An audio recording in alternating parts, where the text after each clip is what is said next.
उतार दहनो नहीं। हाँ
जन्म जन्म के माया के बंधना छूटे जन संगाई संगाई हो।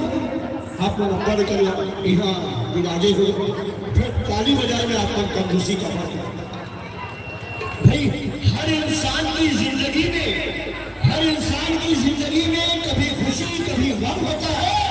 अब तालियां वही बजाते हैं जिनके हाथों में दम होता है।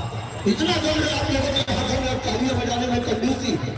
लीजिए छत्तीसगढ़ की वो सुरीली आवाज जिसने छत्तीसगढ़ की बातों को छूते हुए आंध्र प्रदेश, उड़ीसा, महाराष्ट्र के साथ साथ छत्तीसगढ़ राज्य की सीमाएं लांघते हुए छत्तीसगढ़ का मान बढ़ाया, छत्तीसगढ़ की शान बढ़ाई।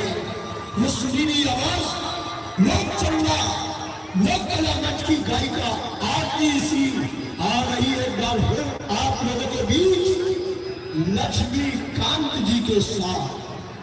तो मैं चाहूंगा इन दोनों कलाकारों में जोरदार तालियां होनी चाहिए।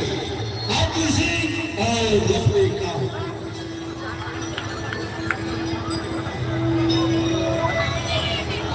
ये वाला